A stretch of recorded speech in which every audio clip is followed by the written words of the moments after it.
கற்பனை என்றாலும் கற்சிலை என்றாலும் கந்தனே உனை மறவேன் என்பதுதான் கவிஞர் வாலி எழுதிய முதல் பாடல்.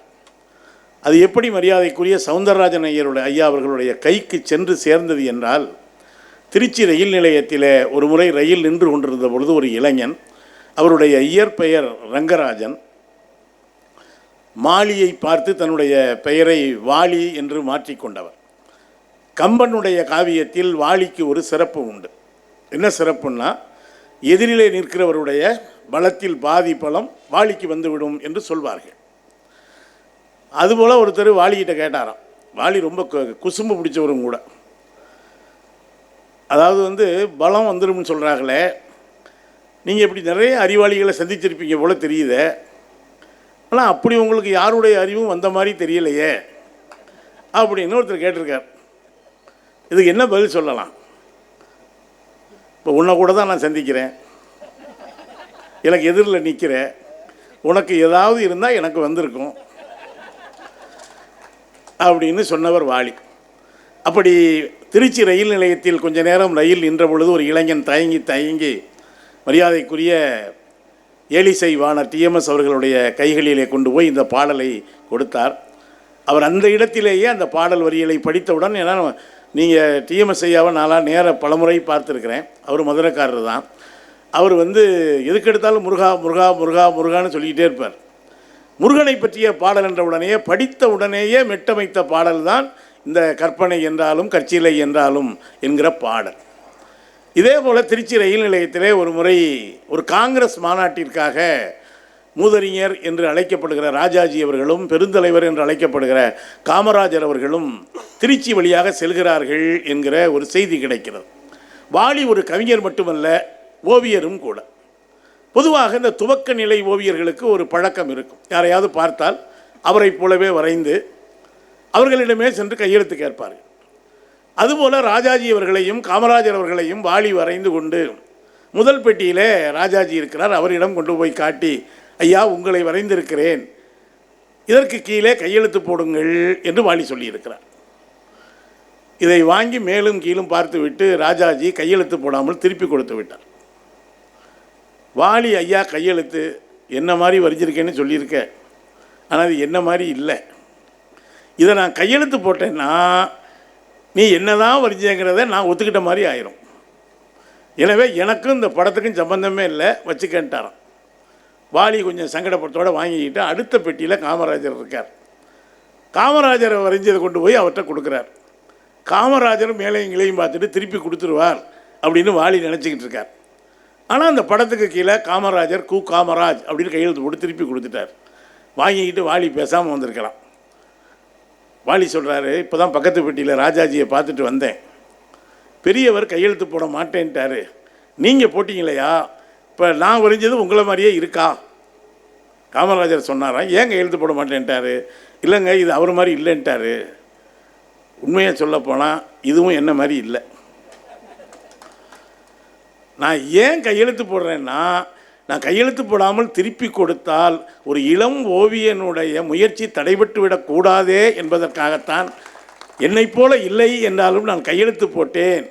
இந்த செய்தியை எழுதிவிட்டு வாலி சொல்கிறார், அதனால்தான் ராஜாஜியை அறிஞர் என்று சொல்கிறோம், காமராஜரை தலைவர் என்று சொல்கிறோம்.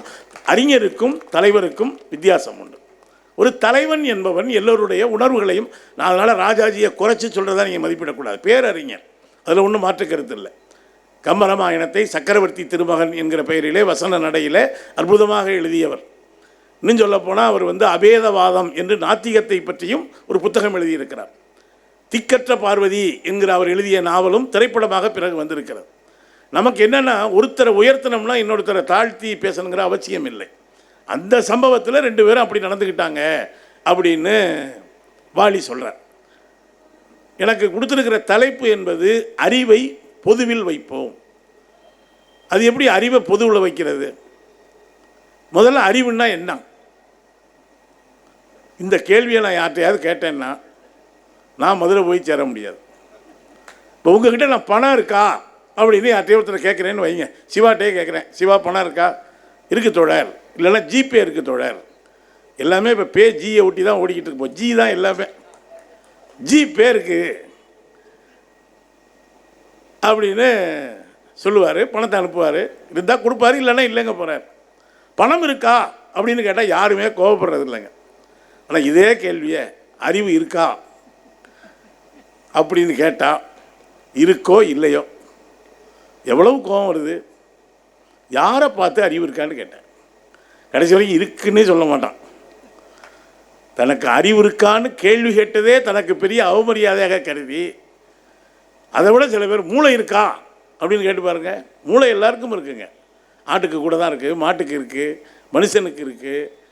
நீங்கள் பல சமயங்களில் மூளையையும் இதயத்தையும் போட்டு குழப்பிக்கிறவங்க. நீங்கள் திரைப்படங்களில் பார்த்தீங்கன்னா இந்த இதயம் இருக்கு இல்லையா, இப்படியெல்லாம் கிடையாதுங்க. அது யாரோ அப்படி ஆட்டின் மாதிரி போட்டு விட்டாங்க. அதில் காதல் வெளிப்படுத்துகிறதுக்கு நம்ம பொதுவாக சினிமாவிலையும் சரி என்ன செய்கிறாங்க, ஒரு இதயத்தில் அம்பை வச்சு குத்துறாங்க. இதயத்தில் ஒரு சின்ன ஓட்டை இருந்தாலே 9 லட்சம் ரூபாய் கழட்டி விட்டுருவாங்க. பிளாக் இருக்கும்பாங்க. மேஜராக பிளாக் இருக்குது உங்கள் இதயத்தில். அவ்வளோ பெரிய சின்ன இதயத்தில் கொண்டு போய் இவ்வளோ பெரிய அம்பை வச்சு குத்துறிய, அந்த புள்ள பிழைக்குமா? முதல்ல எவ்வளவு செலவு பண்ணி பஞ்சர் விட்டுவாத, எவ்வளவு சொல்யூஷன் செலவாகும், எவ்வளவு தேய்க்கணும். இதயத்துக்கும் அறிவுக்கும் சம்மந்தமே இல்லைங்க. ஆனால் நம்ம சொல்லிக்கிட்டே இருக்கோம், இதயம் இருக்கா, இதயத்தில் ஈரம் இருக்கா. நம்ம பொதுவாக இங்கேருந்து இந்த யோசிக்க தலைமைச் செயலகம் இங்கே இருக்குங்க. இது ஒரு மியர் பம்பிங் ஸ்டேஷனை தவிர இந்த இதயம் பாவம் ஒரு வேலையும் தெரியாது. அதுக்கு வருகிற இரத்தத்தை சுத்திகரித்து அனுப்புமே தவிர அதை தாண்டி யோசிக்கிற வேலையெல்லாம் இதயத்துக்கு தெரியாதுங்க. இது பூரா அந்த இவங்க மேலே இருக்காங்க பற்றியெல்லாம், காதல், சோகம், அழுக, வெறுப்பு, கசப்பு, எல்லா வேலையும் பார்க்குறவங்க இங்கே இருக்காங்க. பொதுவாக என்ன சொல்கிறாங்கன்னா, நம்ம மூளையினுடைய பயன்பாட்டில் மொத்த வாழ்க்கையில் நம்ம ஒரு 1% 2% கூட செலவழிக்கிறது இல்லைங்க. மூளை எந்த அளவுக்கு வேலை செய்ய முடியுமோ அந்த அளவுக்கு நம்ம மூளைக்கு வேலை கொடுக்கறது கிடையாது. கொஞ்சம் ஓரளவு முடிஞ்ச வரைக்கும் பயன்படுத்தலாம். பூமிக்கு வர்றப்போ அந்த எப்படி ஃப்ரெஷ்ஷாக இருந்துச்சோ போகிறப்பவும் அதே மாதிரி ஃப்ரெஷ்ஷாக கொண்டு போய் கொடுத்துட்டு போகிறோம். இப்போ அறிவு அப்படின்னா என்ன? இப்போ இது இந்த தெருவுக்கு என்ன பேர்? நாங்களும் இப்போ இந்த கூகுளில் நம்புறதுலேயும் ஒரு முன்னையெல்லாம் என்ன சொல்லுவாங்க, வழி கேட்டு போவாங்க. மறைமலை நகர் எங்கே இருக்குது அப்படின்னு மாட்டு வண்டியில் பாட்டு பாடிக்கிட்டு மறைமலை நகர் இப்படி போகணும் அப்படின்னா ஒரு மாதிரியாக விசாரித்து வாயில் இருக்குது வழி அப்படிம்பாங்க. இப்போல்லாம் கூகுளில் தான் இருக்குது வழி. நான் அதில் என்ன ஒரு சிக்கல்னால், அம்மா எங்கே இருக்குன்னே கூகுளை வச்சு தான் தேடுறாங்க. பக்கத்து ரூமுக்கே இப்போ கூகுளை வச்சு தான் போகிறாங்க. 2nd floor in the 5th street அப்படின்ட்டு அவன் வீட்டுக்கே அவன் கூகுள் போட்டு தான் போய்கிட்டு இருக்காங்க. இப்போ எங்களுக்கே அரிய என்ன சொன்னார்னா, கம்யூனிட்டி ஹால் மறைமலை நகர்னு போடுங்க அப்படின்னாரு. நானும் போட்டுட்டேன். ஆனால் இதே மாதிரி இன்னொன்று இருக்குது போல இருக்கு. அது வாசலில் போய் கொண்டு விட்டுருச்சு. அது தப்பு இல்லைங்க. நான் தப்பாக நினைக்காதீங்க. சரி, அந்த முயற்சியை பார்த்தா அங்கே ஒரு புத்தகத்தில் நடக்கிறதுக்கான எதுவும் தெரியலை, அறிகுறியே இல்லை. உடனே எங்கள் ஓட்டுநர் நாங்கள் வியந்துக்கிட்டே வந்தோம். ரொம்ப ஒரு 2026ஆம் ஆண்டுக்கான ஒரு இளைஞன். நாங்கள் எதை சொன்னாலும் எங்களோட கூடுதலாக தகவல் சொல்கிறார் அவர். அப்படி ஒரு இயல்பான நல்ல இளைஞன். அவர் கேட்டார், நீங்கள் புத்தக திருவிழா எங்கேயாவது நடக்குதான்னு கேளுங்க. 4-5 பேர், என்னது புத்தக திருவிழாவா? அந்த மாதிரி இங்கே எதுவும் நடக்கலைங்க. அவங்க பயந்துட்டாங்க, ஏதோ நம்மளை சம்மந்தப்படுத்துகிறாங்க இவ்வளோ இருக்குது இதில். அப்படி எதுவும் நான் கேள்விப்படலைங்க. புத்தக திருவிழாலாம் இங்கே இல்லைங்க. அடுத்த வருஷம் வேணால் மாரியம்மன் கோயில் திருவிழா நடக்கும், அந்த கூழ் காய்ச்சி ஊற்றுவாங்க, குடிச்சிட்டு போ. அப்புறம் ஒரு மாதிரி அங்கேருந்தே கேட்டு அவர் என்ன சொன்னார்னா, தொல்காப்பியர் தெருவுக்கு வந்துருங்க. அப்புறம் ஒரு பெரிய மைதானம் இருக்கும், கண்டுபிடிச்சி அப்புறம் ஒரு மாதிரியா அங்கே அதே கூகுள் போட்டு ஒரு மாதிரியாக சேர்ந்தோம்னு வைங்களேன். இவ்வளவு எளிதாகிவிட்டது. இவ்வளவு இந்த செல்லு போத கைபேசின்னு சொல்கிறதே தப்புங்க. அது என்ன பேச மட்டுமா பயன்படுத்துகிறோம்?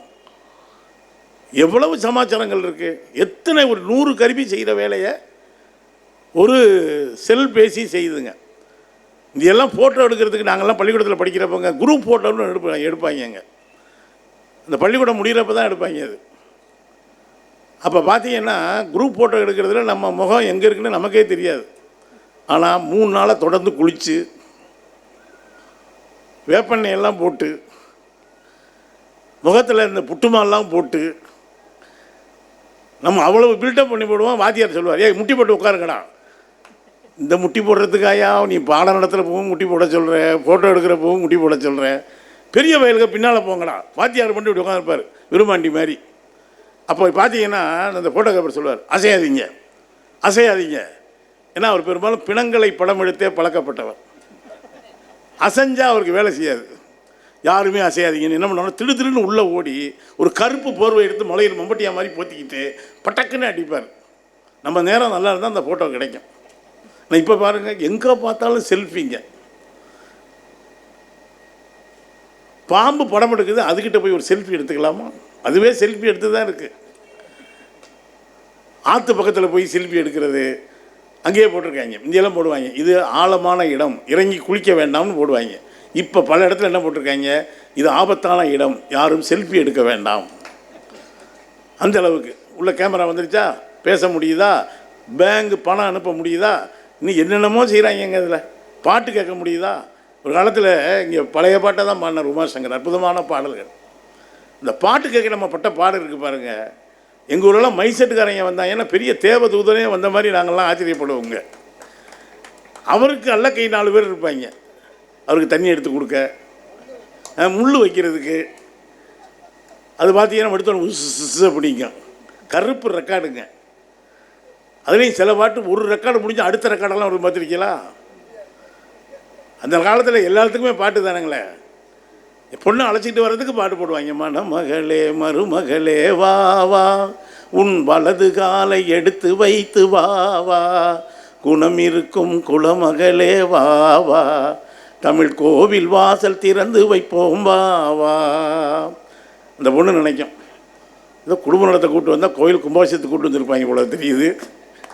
இந்த பாட்டை வச்சு தான் பின்னால் ஓட்டாங்க. கும்பாபிஷேகம் கோயிலுக்கு தான், குப்பமாக எடுத்தால் மாவிளக்கு தான். எதுக்கு அவள் அன்னைக்கு போய் மாவிளக்கு எடுத்தான்னு தெரியல. நீங்கள் அதை பார்த்தீங்கன்னா அதில் வந்து இதெல்லாம் வச்சுருப்பாங்க. சில பாட்டு ஸ்பீடாக ஓட்டணும்பாங்க, சில பாட்டு மெதுவாக ஓட்டணும்பாங்க. அது போட்டு போட்டு ஒரே ரெக்கார்டு தான். எந்த பொண்ணு வந்தாலும் அந்த பாட்டு தான் போட்டு தேஞ்சு போயிடும் பார்த்தீங்களா? அது வந்து ஒரு பிள்ளை அப்படி தான் பொட்டியும் கையுமா வந்துருச்சு. அது இந்த பிள்ளைங்க சமயத்தில் பண்ணுற வேலை இருக்குது பாருங்கள். அது வரைக்கும் பீரோ சாவி கரெக்டாக இருக்கான்னு பார்க்குங்க, பெட்டுக்கிட்டு எல்லாம் கரெக்ட் பண்ணிவிட்டு கிளம்புற நேரத்துக்கு ஒரு சீனை போடுங்க. உங்களை எல்லாம் விட்டுட்டு நான் எப்படி தான் இருக்க போகிறோம்னோ தெரியலையே. அதில் இந்த பெண்களாவது பரவாயில்லைங்க, வெளிப்படையாக அழுதுருவாங்க. ஆர்வலர் தம் புன்கணீர் பூசல் தருமா வள்ளுவேன். இந்த ஆம்பளைங்க ஒரு அழுவாங்க பார்த்தீங்களா, படக்குன்னு தூக்கி வாயில் துண்டை வச்சுருவாங்க. அழுகுறாங்களா சிரிக்கிறாங்களானே கண்டுபிடிக்க முடியாது. இப்படித்தான் ஒருத்தன் தேம்பி தேம்பி அழுதுருக்கான். மாமனாருக்காரன் மாப்பிள்ளை சொல்லியிருக்கான், மாமா பயப்படாதீங்க, மாமா அழுவாதீங்க, உங்கள் பொண்ணை நான் கண்களாமல் பார்த்துக்கிறேன் இருக்கேன். அப்போ தான் அந்த மாமனார் ஒரு உண்மையை சொல்லியிருக்கேன், மாப்பிள்ளை நான் என் பொண்ணை நினச்சி அழுகலையா, பொண்ணை நினச்சி தான் அழுதேன், இதை நம்பி கூப்பிட்டு போறியே, நாளையிலேருந்து என்ன பாட போறியோன்னு நினச்சேன், என்னாலேயே அழுக தாங்க முடியலை. அதில் வந்து அடிக்கடி இந்த பாட்டை போட்டு தேஞ்சு போச்சான். அந்த பொண்ணு பெட்டியோடு நின்றுருக்கு. மணமகளே மருமகளே வா வா அப்படின்னோடனே தேஞ்ச இடத்துல பார்த்தீங்கன்னா உன் வலது உன் வலது உன் வலது. அந்த பொண்ணு வலது காலை வைக்கிறதா இல்லை இடது காலை வைத்து ஓடி போயிடுறதா, அப்படியெல்லாம் வந்து இருந்ததுங்க. இந்த அறிவு அப்படிங்கிறது என்ன கேட்டேன்ல, யாரையாவது பார்த்து அறிவு கொழுந்து, அப்படி பெரிய அறிவு கொழுந்து, பெரிய அறிவு ஜீவி அப்படிலாம் சொல்ல. அறிவு எல்லாருக்கும் இருக்குங்க. நான் எனக்கும் நேரம் அதிகம் இல்லை, எனக்கு என்ன நேரம் அதிகம் இல்லைன்னா நீ ஏன் நேரத்தை புரிஞ்சிக்கப்படாது. நீ உண்மையிலேங்க வாழ்க்கை ரொம்ப அற்புதமானதுங்க. நான் ஏன் தைரியம் வந்துன்னு பேசிக்கிட்டு இருக்கேன், என்னுடைய பிறந்த தேதி தெரியும், அது குத்து மதிப்பாக தெரியும்னு வச்சுக்கோங்க. எனக்கு தெரிஞ்சு எல்லாருக்குமே 2 பிறந்த தேதி உண்டு. ஒன்று உண்மையானது, இன்னொன்று ஃபேஸ்புக் சொல்லுவது. உண்மையானது என்னென்னா வீட்டில் குறித்து சொல்லுவாங்க, அது அந்த காலத்தில் என்ன குத்து மதிப்பாக சொல்லுவாங்க. என்னையெல்லாம் பள்ளிக்கூடத்தில் போய் டேட் ஆஃப் பர்த் எப்படி கண்டுபிடிச்சாங்கன்னு சொன்னால் 5 வயசுலாம் பள்ளிக்கூடத்தில் சேர்ப்பாங்க. இப்போல்லாம் வயிற்றில் இருக்கப்பே கொண்டு போயிடுறாங்க. கேட்டால் சொல்கிறாங்க உள்ளே இருந்தே கேட்கட்டும், அதுக்கு ஒரு 35,000 ரூபா கொடுங்க. இந்த காதை தொட்டா தாங்க பள்ளிக்கூடத்தில் சேர்ப்பாங்க. 5 வயசு ஆயிடுச்சுன்னு அர்த்தம். இந்த காதுக்கும் 5 வயசுக்கும் என்ன சம்மந்தம்னு எனக்கு இன்றைக்கி வரைக்கும் தெரியல. சில பேர் தொட்டால் சேர்த்துருவாங்களேன்னு இந்த பக்கம் பிடிச்சி இழுப்பாங்க. அப்பங்காரன் சனியன் தொலைஞ்சா பரவாயில்ல இந்த பக்கம் பிடிச்சி இழுப்பான். இந்த இழுபறியில் பெரும்பாலும் இந்த ஜூன் ஜூலையில் ஒரு கணக்கை போட்டு வாத்தியார் சேர்த்து விடுவார். 2 தேதி இருக்கும். டேட் ஆஃப் பர்த்து தெரியும், அதுக்காக டேட் ஆஃப் டெத்து தெரியுமா? தெரியாதது தாங்க இந்த வாழ்க்கையினுடைய அற்புதமான ரகசியமே. நமக்கெல்லாம் என்றைக்கு போக போகிறோம் என்று தெரியாதது தான். இங்கே டேட் ஆஃப் பர்த்துக்கும் டேட் ஆஃப் டெத்துக்கும் தோற்றம் மறைவு. அதுலேயும் சில பேர் செத்தாக போடுவாங்க பாருங்க. நம்ம ஏரியாவில் இமயம் சரிந்தது. இந்த ஏரியாவில் இப்படி ஒரு இமயம் இருந்தது எனக்கு இன்றைக்கி தான் தெரியும். முட்டுச்சந்துக்குள்ளே 300 இமயம் இருக்காங்க. 2 கண்ணை போட்டு டொங் டொங் டொங். மறந்தால் தானே நினைப்பதுமாங்க, அடுத்த மாதமே மறந்துடுவாங்க. அப்படியெல்லாம் யாரும் ஞாபகம் வச்சுக்கணும்னு நீங்கள் ஆசைப்படாதீங்க. ஏன் உங்களை ஞாபகம் வச்சுக்கணும்? உங்களை ஞாபகம் வச்சுக்கிற மாதிரி நீங்கள் என்ன செஞ்சீங்க அப்படின்னு உங்கள் பிள்ளை கேட்டால் நீங்கள் என்ன சொல்லி பதில் சொல்லுவீங்க? அவனை உங்களை ஞாபகம் வச்சுக்கணும். ஊர் ஊராக கடன் வாங்கி வச்சுட்டு போங்க, உங்களை மறக்கவே மாட்டான். ஒவ்வொரு கடங்காரம் வர்றப்போ உங்களை நினச்சிக்குவான். செத்து அவன் குடும்பத்தை கெடுத்து சந்தியில் விட்டு போயிருக்கானையா. இந்த டேட் ஆஃப் டெத் பர்த்துன்னு ஒன்று போடுவாங்க, டெத்துன்னு ஒன்று இடையில ஒரு கோடு போடுவாங்க பார்த்தீங்களா? தோற்றம் மறைவு. தோற்றம் நம்ம கையில் கிடையாதுங்க, மறைவும் நம்ம கையில் கிடையாதுங்க. இடையில இருக்க கோடு நம்ம கையில் தான் எனக்கு இருக்குது. கோடிட்ட இடத்தை நிரப்புவதை பொறுத்து தான் நம்முடைய வாழ்க்கை எப்படி இருக்கும் என்பதை நான் புரிந்து கொள்ள முடியும். இப்போ டேட் ஆஃப் டெத் மாதிரி இப்போ என் நித்திலே போட்டுவிட்டாங்கன்னு வைங்க. யாராவது சொல்கிறாங்களே பிரம்மன் ஒருத்த உட்காந்துக்கிட்டு எல்லாருக்கும் ஏதோ எழுதிக்கிட்டு இருக்கான். ஆதார் கார்டு போடுற பெரிய முதல் ஆதார் ஆஃபீஸர் அவர் தான். என் தலையில் பிரம்மன் இப்படி எழுதிட்டானே, எங்கே எழுதியிருக்கான்? உள்ளே எழுதியிருக்கானப்பா. அப்படியெல்லாம் கிடையாதுங்க. எவன் தலையிலையும் எவனும் எழுதலை. அவர் சரி ஏதோ ஒரு கற்பனை பண்ணுறான். என் நெத்திலேயே போட்டு விட்டாங்கன்னு வைங்க, என்னுடைய டேட் ஆஃப் எக்ஸ்பைரி. நான் நிம்மதியாக ஒரு நிமிஷம் இருக்க முடியுமாங்க? என்ன எவனும் பார்க்க மாட்டாங்க. மொத்தம் என்னை பார்த்த உடனே அடுத்த நிமிஷம் என் நெத்தியை தான் பார்ப்பாங்க. ஐயாவுக்கு என்னைக்கு முடியுது? நம்மளே மறந்தா கூட அவன்கிட்ட கொடுத்துடாதரா, அடுத்த மாதம் கிளம்ப போகிறான், கடனை கொடுத்துடாத சொல்லுவோமா சொல்ல மாட்டோம்? நான் சொல்லலைங்க, ஐயன் வள்ளுவர் சொல்கிறாரு. இந்த உலகத்தின் ஆகப்பெரிய சிறப்பு என்னடா ஐயன் வள்ளுவரேன்னு கேட்டால், நேற்றைக்கு இருந்தவன் இன்றைக்கு இல்லை, அதுதான் இந்த உலகத்தின் ஆகப்பெரிய சிறப்பு, நெருநல் ஒருவன் என்று வள்ளுவன் பேசுகிறான். கவி பேரரசன் தாகூர் சொல்கிறார், வாழ்க்கை என்பது என்னவென்றால், இயற்கை என்கிற அந்த தாய் ஒரு பிறப்பு என்கிற மார்பகத்திலிருந்து இறப்பு என்கிற மார்பகத்திற்கு நம்மை மாற்றுகிற இடைவெளி தான் வாழ்க்கை அப்படிங்கிறான். முதல்ல இருந்து பிறப்புங்கிற பால் குடிக்கிறோம் இயற்கை கிட்ட, இறப்புங்கிற பால், இந்த இடையில இந்த பால் குடிச்சு முடிச்சோன்னு ஒரு கேப் இருக்கு இல்லையா, மாத்திரை கேப்பு, அதாண்டா வாழ்க்கைங்கிறான். கடைசியாக பால் தான். நீங்கள் நல்லா கவனிச்சிக்கிறாங்க. சின்ன வயசில் என்னென்ன நடக்குதோ அது பூரா கடைசி நடக்கும் பற்றியெல்லாம். எடுத்த உடனே நான் மதுரையில் இருக்கிறதால சொல்கிறேன், இந்த சேனை பால்னு ஒன்று வைப்பாங்க. அது என்னென்னா, அந்த மாமன் மச்சனை பெரியப்பன் சித்தப்பன் எல்லோரும் அது அவங்க சில படித்த குடும்பமாக இருந்தால் என்ன பண்ணுவாங்க, பேனாவில் வச்சு வைப்பாங்க. கொஞ்சம் சுமாரான குடும்பம்னா குச்சியில் வைப்பாங்க. பெரிய குடும்பம்னு வச்சுங்களேன், பெரிய அருவாள் எடுத்து அதில் சேனை தண்ணியை தொட்டு வைப்பாங்க. இந்த காலத்தில் நீனும் பெரிய சண்டியாரை வரணும் அப்பா எதிர்காலத்தில், அதுக்கு பேர் தான் சேனை பால்னு வைக்கிறதுன்னு அர்த்தம்ங்க. ஆனால் நான் சொல்ல வருகிற செய்தி என்னென்னா, இந்த அறிவுங்கிறது எங்கே இருக்குது? தொல்காப்பியர் தெருன்னு சொன்னதானே சொல்கிறேன். நீங்கள் தாவரங்களுக்கும் அறிவு உண்டு என்பதுக்காகத்தான் ஜெகதீஷ் சந்திரபோஸுக்கு நோபல் பரிசு தரப்பட்டது. இப்போ ஒருத்தர் நோபல் பரிசு கொடுன்னு பாடாப்படுத்துகிறாப்புலங்க. அதுவும் அமைதிக்கான நோபல் பரிசு தான். என்ன கேட்டால் கொடுத்து தொலைச்சப்படலாம், அந்த ஆளாவது அமைதியாக இருக்கட்டும் குறைந்தபட்சம். வெனிசுலாவில் ஒரு அம்மா கொடுத்ததே பிடிக்கிட்டு போயிட்டாலுங்க அந்த ஆள். இந்த நோபல் பரிசில் அப்படி என்ன தான் இருக்குன்னு தெரியல. அவர் சொல்கிறாரு, இது வரைக்கும் 200 பேரை நிறுத்தியிருக்கேனப்பா, எனக்கு தர மாட்டேங்கிறாங்க. எனக்கு அமைதி பரிசு கொடுக்கலன்னா உலகத்தில் எவனையும் அமைதியாக இருக்க விட மாட்டேன். எனக்கு பேசாமல் அமைதி கெடுத்த விருதுன்னு கூட ஒன்று அறிவித்து அந்த ஆள்கிட்ட கொடுத்துட்டா கொஞ்சம் அமைதியாக இருக்காரான்னு பார்க்கலாம். இப்படியெல்லாம் விசித்திரமான பல ஆள்கள்கிட்ட மாட்டிக்கிட்டு தான் அந்த உலகம் இருக்குதுன்னு வைங்களேன். ஹிட்லர்லாம் சாகலைங்க, இங்கே இருக்காங்க, பல கேரக்டராக இருக்காங்க, பல கேரக்டராக வாழ்ந்துக்கிட்டு இருக்காங்க நம்ம கூடவே. அது ஒரு பக்கம் இருக்கட்டும். இந்த விருது இருக்கு இல்லையா, அதெல்லாம் கொடுக்குற பொழுது அறிவு இருக்கா அப்படின்னா தொல்காப்பியர் சொல்கிறாரு, அதுக்கு முன்னாலேயே தாவரங்களுக்கு ஓரறிவு உண்டு. தொல்காப்பியருக்கு யாரும் விருது கொடுக்கலைங்க, ஏன்னா இப்போ பரிசு கிடையாது. இன்னும் சில பேர் கேட்பாங்க, கண்ணதாசனுக்கு தேசிய விருது கொடுத்தாங்களா பாட்டுக்கு? அப்போ தேசிய விருதே இல்லையே, இருந்தாலும் கொடுப்பாங்க.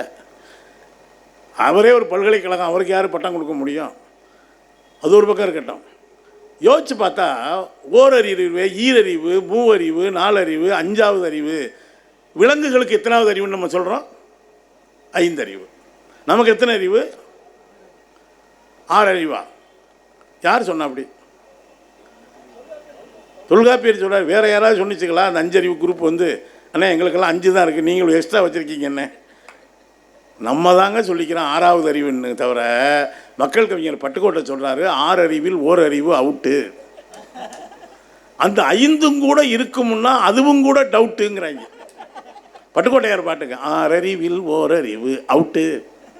அந்த 5ம் கூட இருக்கும்னா அதுவும் கூட டவுட்டு. 6 அறிவில் ஓரறிவு அவுட்டு. 6வது அறிவுன்னா என்ன? பகுத்தறிவு. நல்லது கெட்டதை பகுத்து அறிந்து உணர்வது. ஏன் நம்ம விலங்குகள்டேருந்து வித்தியாசப்படுறோம்னு சொல்கிறோம்? நமக்கு சிந்திக்கிற அறிவு உண்டு, எல்லாமே சிந்திக்குதுங்க. ஆனால் ஒன்றை பகுத்து அறிவது தான் பகுத்தறிவு. இதை சில பேர் சொன்னால் டென்ஷன் ஆவாங்க. இப்போ பகுத்தறிவுன்னா நீ வேறு குரூப்போ? அவன் தனக்கும் பகுத்தறிவு இருக்குங்கிறதே அவன் ஒத்துக்க மாட்டேங்கிறான். என்ன செய்கிறது? அவன் அறிவு அவ்வளோதான். பகுத்தறிவு எல்லாருக்கும் இருக்குங்க. நான் ஒன்று சொல்கிறேன், ஏன் விலங்குலேருந்து மனுஷன் வித்தியாசப்படுறான்? மனிதன்கிறது யார் முதல்ல? மறைமலை நகரில் யாரும் மனுஷங்க இருக்காங்களா? கோச்சிக்கப்படாது. இதே நாளைக்கு மறைமலை நகர் சிக்னல்கிட்ட போய் நின்று ஏன் மாடுன்னு கூப்பிடுங்க, குறைஞ்சபட்சம் 4 பேராக திரும்பி பார்ப்பாங்க. எரும மாடுன்னு கூப்பிட்டா 8 பேரும் திரும்பி பார்ப்பாங்க. அவங்கெல்லாம் வாத்தியாரால் பாதிக்கப்பட்டவங்க. சில வாத்தியாருக்கு தான் பிள்ளைங்களாம் மனுஷனே ஒத்துக்க மாட்டாங்க. ஏய் எரும மாடுங்களா, சொன்னதை படிங்கடா, இதெல்லாம் மாடு மேய்க்க தான் லாயக்கு. உண்மையிலேயேங்க மாடு மேய்க்கிறது ஒன்றும் சாதாரணமான வேலை இல்லைங்க. அது எரும மாடும் பசு மாடும் சேர்ந்து மாய்க்கிற மாதிரி ஒரு இம்சை உலகத்தில் ரெண்டுனுடைய ட்ரெண்டு வேறு மாதிரி இருக்கும். மாடுன்னா திரும்பி பார்ப்பாங்க, எருவ மாடுன்னா அதே மனிதா அப்படிங்க. மறைமலை நகரில் மனுஷன்னு யார் இருக்காங்க? அப்படி யாருக்கும் பேர் இல்லையப்பா. மணிக்குமார்னு எனக்கு தெரிஞ்ச ஒரு ஆள் அங்கே இருக்கான். மற்றபடி மனுஷங்க இல்லை. நம்ம மனுஷங்கிறதைய அடிக்கடி சொல்ல வேண்டியிருக்கு. இப்போ அற்புதமான கடவுள்கள் குறித்த பாடலை வந்து பாடினார்ல மரியாதைக்குரிய இளவல் உமாசங்கர். நீங்கள் கடவுளுங்கிறத நீங்கள் எப்படி வேணாலும் புரிஞ்சுக்குங்க, நான் அதுக்குள்ளே போகலை. ஒரு சிக்கலான சப்ஜெக்ட் அது. ஏன்னா ஸ்டீஃபன் ஹாக்கின்ஸ் அப்படின்னு ஒரு அறிவியல் அறிஞரை நீங்கள் கேள்விப்பட்டிருப்பீங்க. அவருக்கு உடலில் எந்த பாகமும் இயங்கலைங்க, மூளையை தவிர. சக்கர நாற்காலியில் உட்கார்ந்து கொண்டே சிந்தித்த மிகப்பெரிய அறிஞர். ஸ்டீஃபன் ஹாக்கின்ஸ்ட்டை போய் கேட்டாங்க, கடவுள் வந்தால் என்ன செய்வீர்கள்? இது எவ்வளோ பெரிய கேள்விகளுங்க. பெரியார் தம்பி கேட்டாங்க, கடவுள் இல்லைன்னு சொல்கிறீங்களே, கடவுள் வந்தால் என்ன செய்வீங்க? வந்தால் ஒத்துக்கிறேனப்பா, வராத வரைக்கும் நான் இருக்கிறாருன்னு சொல்ல மாட்டேன். தவத்திரு அடிகளார் கேட்டார், குன்றக்குடி அடிகளார், ஏங்க இந்த கடவுள்கிட்ட பிரச்சனை பண்ணிக்கிட்டே இருக்கிய? பெரியார் சொன்னார், நான் ஏங்க அவர்கிட்ட பிரச்சனை பண்ணுறேன்? நான் அவரை பார்த்ததே இல்லைங்க, பார்க்காத ஒருத்தரோட எனக்கு என்னங்க பிரச்சனை அப்படின்னார். ஸ்டீஃபன் ஹாக்கின் சொல்கிறார், ஒருவேளை கடவுள் வந்தால் ஒரு விஞ்ஞானி என்கிற முறையில் அது என்ன மூலக்கூறுகளால் ஆனது என்று ஆய்வு செய்வேன்கிறார் ஸ்டீஃபன் ஹாக்கின்ஸ். ஆனால் சில பேருக்கு கடவுளுக்கு நம்ம தேவையில்லைங்க, ஆனால் நமக்கு கடவுள் தேவைப்படுறார் சிலருக்கு. ஏன்னா எங்கேயும் எவன்ட்டையும் எதையும் சொல்ல முடியாது. அதனால் கடவுளே இதெல்லாம் கேட்க மாட்டியா?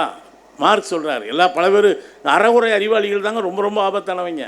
அறிவாளிகள் பரவாயில்ல, அறிவு இல்லைன்னு சொல்கிறவங்களே ஏற்றுக்கலாம். சில பேர் கொஞ்சம் கொஞ்சமாக தெரிஞ்சுக்கிட்டு கொலையாக கொள்கிறாங்க. அவங்க பூரா வாட்ஸ்அப் யூனிவர்சிட்டியில் படித்த பயிலுங்க. ஏன் தெரியுமில்ல? வாட்ஸ்அப்பை தவிர எதையும் நம்ப மாட்டாங்க. ஒரு பையன் 3 வயசில் காணாமல் போயிட்டான். அவனை அன்னைக்கு அடுத்த நாளே கண்டுபிடிச்சி கொண்டாந்து வீட்டில் விட்டு போயிட்டாங்க. ஏதோ ஒரு குரூப்பு ஃபார்வேர்ட் பண்ணிக்கிட்டே இருக்காங்க. இதை இவனை காணவில்லை, காணாமல் போல, ஸ்கூல் யூனிஃபார்ம் போட்டிருந்தான், பை வைத்திருந்தான், அவனை படிக்கவே விட மாட்டேங்கிறாங்க. எங்க அந்த பையனை பார்த்தா ஒரே அமுக்கா, இவன் நீ தானா அது, கொண்டாந்து வீட்டில் விட்டுடுறாங்க. அவன் கதறான், அண்ணே நான் காணாமல் போய் கண்டுபிடிச்சிட்டாங்க என்ன, நான் மறுபடியும் ஸ்கூலுக்கு போகிறேன். அதெல்லாம் கிடையாது, எனக்கு காலையில் தான் வந்துட்டு இந்த செய்தி. நீ டெய்லி காணாமல் போய் டெய்லி கண்டுபிடிச்சிக்கிட்டு இருக்காங்க போல் இருக்கு ஒன்று. ஏன் சொல்கிறேன் அப்படின்னா, இந்த அரைகுறை அறிவு தாங்க ரொம்ப ரொம்ப ஆபத்தானது. என்னென்னமோ வாயில் வரதெல்லாம் சொல்கிறாங்க. நமக்கு அறிவு குறித்து கவலை இல்லைங்க. நமக்கு தேவை புனைவுகள், புராணங்கள், கதைகள். நீ ஒரே ஒன்று சொல்கிறேனே, கரிகாலன் யார்? கல்லணையை கட்டினவர். ஏன் அவருக்கு கரிகாலன்னு பேர் வந்துச்சு? என்ன கதை சொல்லி வச்சுருக்காங்க நம்மள்கிட்ட? ஒரு முறை அவர் தீ விபத்தில் சிக்கி கொண்டார். ஆமாம், இவன் தான் ஃபயர் சர்வீஸுக்கு ஃபோன் பண்ணவன். அவருடைய கால்கள் இரண்டும் கருகிவிட்டது, அதனால்தான் அவர் கரிகாலன். அட பாவியலா, கரிகாலன்னா கரின்னா குதிரை. மிகப்பெரிய சோழ மன்னன், உலகத்திலேயே மிகப்பெரிய குதிரைப்படையை வைத்திருந்த கரி என்கிற குதிரைப்படையின் தலைவனை நம்மால் யோசிக்க முடியாமல் படக்குன்னு அவர் காலை தூக்கி அடுப்புக்குள்ளே வச்சுட்டாங்க. சரி, அவராவது பரவாயில்லைங்க. சீத்தலை சாத்தனார்னு ஒருத்தர் கேள்விப்பட்டிருக்கீங்கல்ல, மணிமேகலை எழுதினவர். ஒரு முறை முத்தமிழறிஞர் கலைஞர்கிட்ட போய் கேட்டாங்க, இலக்கியத்திலேயே உங்களுக்கு பிடித்த பாத்திரம் என்ன அப்படின்னு கேட்டாங்க. கலைஞர் ரொம்ப ரொம்ப ரொம்ப ரொம்ப வித்தியாசமான ஒரு அறிஞருங்க. யோசித்த வினாடியிலேயே சொன்னார், மணிமேகலையின் கையில் இருக்கிற அட்சய பாத்திரம்தான் இலக்கியத்திலே எனக்கு மிகவும் பிடித்த பாத்திரம்னு சொன்னார். அதனால தாங்க ஒரு பையன் இன்னைக்கு காலையிலும் உணவு போடுகிறார். அந்த பாத்திரம் பசிப்பினி போக்குகிற பாத்திரம். சீத்தலை என்ன சொல்லிட்டாங்கன்னா, சீத்தலை சாத்தனார் ஒரு தமிழாசிரியர், இவங்களே கொண்ட ஸ்கூலில் சேர்த்து விட்டாங்க அவரை. அவர் பசங்க யாராவது தப்பாக ஏதாவது சொன்னாங்கன்னா அவர் கையில் இருக்க எழுத்தாணியை எடுத்து அவரே குத்திக்குவார். அதனால் அவர் தலையில் புண்ணு ஆறவே ஆறாது, சீல் தலையாகவே இருக்கும். நினச்சி பார்க்குறேன், அந்த மனுஷன் அப்படி ஒன்று இருந்திருந்தா எத்தனை ஆன்டிபயோட்டிக் போடுறது, எத்தனை இன்ஜெக்ஷன் போடுறது. அவங்க தப்பாக சொன்னால் நீ ஏன் எடுத்து நங்கு நங்குன்னு குத்திக்கிற? அதனால்தான் எப்பொழுதும் அவர் சீல் தலையோடு இருந்ததால் அவர் பெயர் சீத்தலை சாத்தனார். ஓந்தலையில் சீல் வைக்காதாடா சாமி. சீத்தலை என்கிற ஊரைச் சேர்ந்தவர். கூல வாணிகம் என்றால் தானிய வியாபாரம் செய்த மதுரையைச் சேர்ந்த மகத்தான கவிஞன் தான் கூல வாணிகன் சீத்தலை சாத்தனார். சரி, அவரெல்லாம் விட்டாங்களே, நம்ம ஐயன் வள்ளுவனை விட்டாங்களா? முதல்ல வள்ளுவர் இப்படி இருப்பார்னு யாருக்காவது தெரியுமா? அவருடைய ஆதார் கார்டு சிக்கியிருக்கா? பாஸ்போர்ட் சைஸ் ஃபோட்டோ பார்த்துருக்கீங்களா?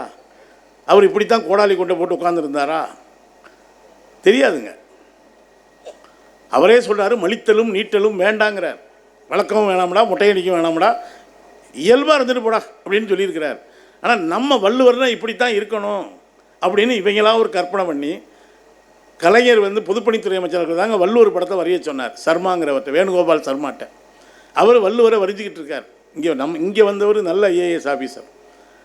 சில பேர் ஃபைலும் கைமாவே அலைவாங்க ஐஏஎஸ் ஆஃபீஸர். இது என்னது, வள்ளுவர் படத்தை வரைஞ்சிக்கிட்டு இருக்கோங்க. அப்படியா, இவர் வள்ளுவர்னு ஒத்துக்க முடியாது அப்படின்ட்டாங்க. ஏன்? நாங்கள் சின்ன வயசில் பார்த்த வள்ளுவர் பூணூல் போட்டிருந்தார், இவர் பூணூல் இல்லாமல் ஃபேர் பாடியாக இருக்கார், இவரை ஏற்றுக்க முடியாதுன்ட்டாங்க. அந்த ஓவியர் கலைஞர்கிட்ட போய், ஐயா நீங்கள் ஒன்று சொல்கிறீங்க, ஆஃபீஸர் ஒன்று சொல்கிறாப்புல, பூணூல் இருந்தால் தான் வள்ளுவரை ஒத்துக்கமிட்டாங்க, என்னையா பண்ணுறது? கலைஞர் சொன்னார், ஒன்றும் கவலைப்படாத, வள்ளுவருடைய மார்பு மேலே ஒரு துணியை போட்டு மறைச்சி விட்டு சால்வை மாதிரி. அந்த குரூப் கேட்டாங்கன்னா, ஆமாம் இப்போ இருக்குங்கய்யா, உள்ளே இருக்குது, முடிஞ்சால் எடுத்து பார்த்துக்குங்க அப்படின்னு சமாளித்து விட்ருக்கார். சரி, அப்படி சமாளித்தார் அவர். ஆனால் இப்போ ஒரு குரூப்பு வள்ளுவருக்கே சாயம் அடிச்சுக்கிட்டு இருக்காங்க. நான் கன்னியாகுமரி மாவட்டத்தில் வள்ளுவர் சிலை அமைக்கப்பட்டதனுடைய 25வது ஆண்டு விழாவில் மரியாதைக்குரிய முதல்வர், துணை முதல்வர், அமைச்சர்கள்லாம் உட்கார்ந்து சொன்னேன், எங்கள் வள்ளுவருக்கு சில பேர் சாயம் பூச முயல்கிறார்கள், ஆனால் எங்கள் வள்ளுவனுக்கு பிடித்த ஒரே சாயம் விவசாயம் மட்டும்தான், வேறு எந்த சாயத்தையும் எங்கள் வள்ளுவன் ஏற்றுக்கொள்ள மாட்டான் அப்படின்னு சொன்னேன். வள்ளுவரை இவங்களாம் வள்ளுவரை பிடிச்சி ஒரு கல்யாணம் பண்ணி வச்சுட்டாங்க. வாசுகி, வள்ளுவரும் வாசுகியும் ஒரு நாள் வள்ளுவர் சாப்பிட்டு கொண்டிருந்தார். அப்பொழுது வாசுகி தண்ணீர் அரைத்து கொண்டிருந்தார். பெண்கள் எப்போ பார்த்தாலும் தண்ணி அரைக்கிறதுலையே விடுங்க. தண்ணி அரைக்கிற பொழுது வள்ளுவர் வாசுகி அப்படின்னு கூப்பிட்டாராம். உடனே திடீர்னு நம்ம முடியாந்துச்சான், என்னமோ வீட்டுக்காரர் கூப்பிட்றாரேன்னு. வாளி தொப்புக்கடின்னு உள்ளே விழுவணும்ல, அப்படியே நின்றுச்சான். அது என்ன கிராவிட்டி தியரின்னே தெரியல. ஒருவேளை கல் கட்டியிருந்தால் அந்த பேலன்ஸில் நின்றுச்சா என்னவோ தெரியலை. உடனே சொல்லிட்டாங்க, கற்புன்னா வாசுகி மாதிரில இருக்கணும், விட்ட வாளி அப்படியே நிற்கிதையா. இதை ஒருத்தன் படிச்சிருக்கேன், யாரோ ஒருத்தன் இந்த மாதிரி அடிச்சு விட்டு போயிருக்கேன். அதை கேட்டு வீட்டில் போய், நம்ம மனைவி காத்தாய்க்கு இப்படி கற்பு இருக்கா இல்லையா, இவனும் சாப்பிட்ருக்கான். காத்தாயி அப்படின்ட்டு இருக்கான். ஐயோ இவன் ஒரு கூறு கட்டவனாச்சே, எது தொண்டைக்கண்டியில் சிக்கிரிச்சா என்னன்னு தெரியலையேன்னு அந்த புள்ள அவசரமாக ஓடி வந்து என்னங்கன்னு இருக்கு. அது வரத்துக்கு முன்னாலேயே வாலி தொப்பு கட்டின்னு சத்தம் கேட்டிருக்கு. நம்மால் மூட விட்டாயிட்டான். நீ வாசுகி அளவுக்கு அவ்வளவு ஐஎஸ்ஐ முத்திரை பெற்ற கற்பு இல்லை போல இருக்க. வாசுகி விட்ட வாலி உள்ளே விழாமல் நினச்சி நீ விழுந்துருச்சிய. நீ வாசுகி அளவுக்கு இல்லையோ. அந்த பிள்ளை டென்ஷன் ஆகிட்டா. நாங்கள் வாசுகி மாதிரி இருக்கணும், நீ வள்ளுவ மாதிரி இருக்கணும். நீ வள்ளுவரா? நீயே ஒரு மானங்கட்ட ஈத்தரப்பையோ. உனக்கு நீ முதல்ல வள்ளுவனாக இருந்தாலடா நாங்கள் வாசிக்கு மாதிரி இருக்க முடியும். கதைகள், இந்த மாதிரி சின்ன சின்ன கதைகளிடையே நம்ம அறிவு தேடல் முடிந்து போய்விடுகிறது. நாமெல்லாம் நினைக்கிறோம் சிம்பிளாக முடிக்கணுமுங்க. புத்தர் எப்படி ஞானம் பெற்றார்? ஒரு நாள் மரத்தடியில் போய் உட்கார்ந்தார், ஞானம் பெற்றார். மரத்தடியில் உட்கார்ந்தா பழங்களும் கிடைக்குமுங்க. ஒரு நாளில் புத்தன் தன் 80 வயதுக்கும் மேலே இந்தியா முழுவதும் அலைந்து திரிந்து அறிவை தேடிய ஞானவான் புத்தன். நமக்கு என்னென்னா அவ்வளோ தூரம் அலைய முடியாதுங்க. ஒரு மரத்தில் உட்கார வைங்க, அது வேறு போதி மரம்ங்க. உட்கார்ந்தாருங்க, கண்ணை மூணாருங்க, படக்குன்னு ஞானம் வந்துருச்சுங்க. அப்படியெல்லாம் இல்லைங்க. ஒன்றொன்றையும் அலைந்து திரிந்து தேடி புத்தனுடைய கால்கள் நடந்து கொண்டே இருந்தன. அப்படித்தான் புத்தர் அறிவு பெற்றார். இங்கே எல்லா அறிவும் அப்படித்தான் பெற்றார்கள். ஆனால் நம்ம அவர்களை நோக்கி கதைகளை உருவாக்கி, அகத்தியர், தொல்காப்பியருக்கு ஆதாரம் இருக்குது. அகத்தியர் பற்றி எவ்வளவு கதைகள். இப்போ அந்த பக்கம் திருமணம் நடந்துச்சு, பரமசிவனுக்கும் பார்வதிக்கும். எல்லாரும் கல்யாணத்துக்கு போயிட்டாங்க, பெரிய கல்யாணம் போல். உடனே தென் திசை தாழ்ந்து போய் இப்படி இவங்க உலகம் உருண்டுங்கிறதே அப்போ ஒத்துக்கலை போல். இப்படித்தான் இருக்குது போல் இருக்குது, வண்டி மாதிரி நினச்சிட்டாங்க. உடனே குரூப் பூரா இங்கே போனதுனால இப்படி டெங்குன்னு இப்படி போயிடுச்சு. உடனே பரமசிவன் கூப்பிட்டு நீ அங்கே போப்பா, நீ ஒரு ஆள் போனாலே பேலன்ஸ் ஆகிடும். இப்போ நாங்கள்லாம் கிராமத்து விவசாயிங்க. மாட்டு வண்டியில் உட்காரப்போ ஆளை பிரித்து உட்காரப்பாங்க, முன்பாரம் பின்பாரம்னு. எங்களெல்லாம் பெரும்பாலும் பின்ன தான் தள்ளி விடுவாங்க. முன்பாரம் பின்பாரம்னுலாம் இருக்கும். அது மாதிரி அனுப்புனாருங்கிறதெல்லாம் இருக்கட்டும், ஒரு பக்கம் இருக்கட்டும், நமக்கு அதை ஒன்றும் பிரச்சனை இல்லை. அது அங்கேருந்து வந்து வள்ளுவர் அகத்தியர் கேட்டாராம், எல்லோரும் கல்யாணத்தை நேரில் பார்ப்பாங்களே, நான் எப்படி பார்க்குறது? ஃபஸ்ட்டு வீடியோ கான்ஃபரன்சிங் அகத்தியர் தாங்க பார்த்துருக்காரு. நான் அங்கேயே உனக்கு காட்சி தரேன், கல்யாணத்தை அங்கேருந்து லைவ் லொக்கேஷன் பார்த்துக்கினி அப்படின்னு அங்கே உட்காந்து இப்போ பொதிகை மலையில் உட்காந்து லைவ் பார்த்துருக்காரு அவர். இதெல்லாம் சரி, ஒரு சுவையான கற்பனை அப்படின்னு தான் பாரதி சொல்கிறான். இருக்கட்டும். இப்போ தொல்காப்பியர் ஓரறிவு அப்படின்னா எல்லாத்துக்கும் அறிவு இருக்குன்னு சொல்கிறாரு. நான் சொன்னேன்ல, இந்த கடவுள் மனிதன் அப்படிங்கிறது என்னென்னா, நம்மளுக்கு நல்ல குணங்களை கடவுள்னு வச்சுக்கோங்களேன், ஒன்றும் தப்பு இல்லை. கெட்ட குணங்களை மிருகம்னு வச்சுக்கோங்க. நீங்கள் கவியரசு கண்ணதாசன் பாட்டு ஒன்று உண்டு இல்லை, 6 மனமே 6, அந்த ஆண்டவன் கட்டளை 6.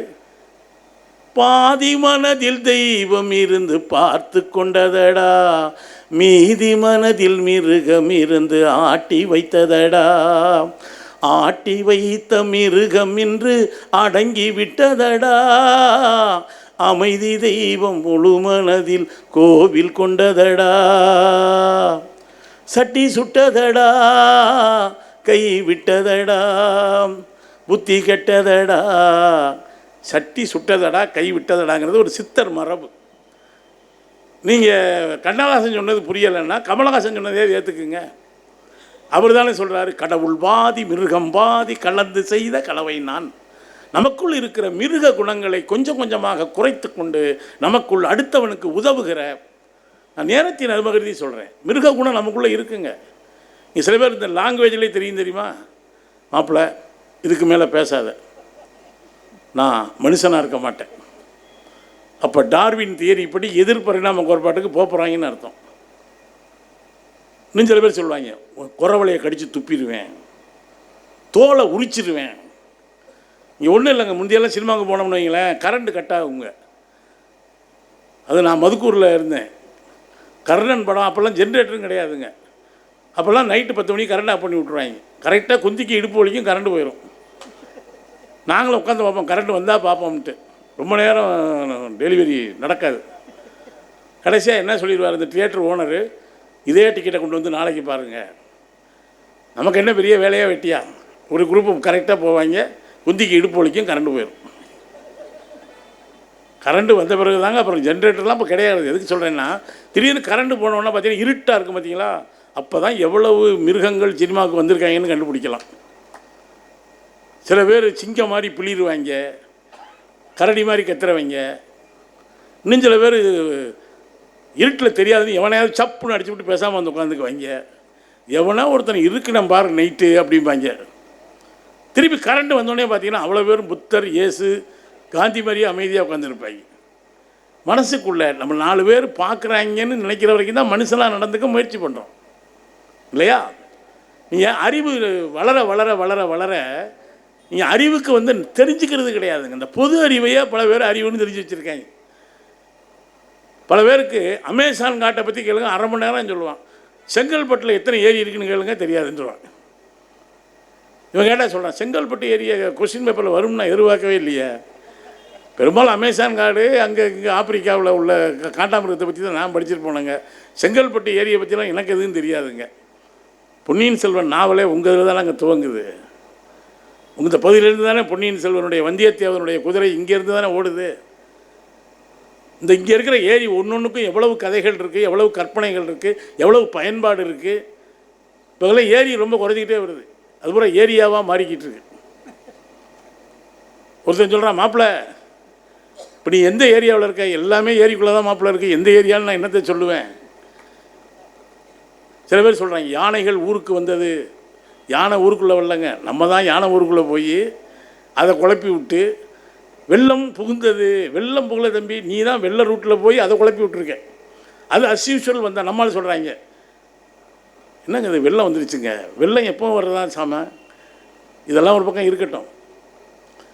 வள்ளுவன் போய் கேட்குறாங்க, ஐயா அறிவுனா என்னையா? வள்ளுவன் சொல்கிறான், அறிவினார் ஆகுவது உண்டோ பெரிது நோய் தன்னோய் போல் போற்றாக்கடை.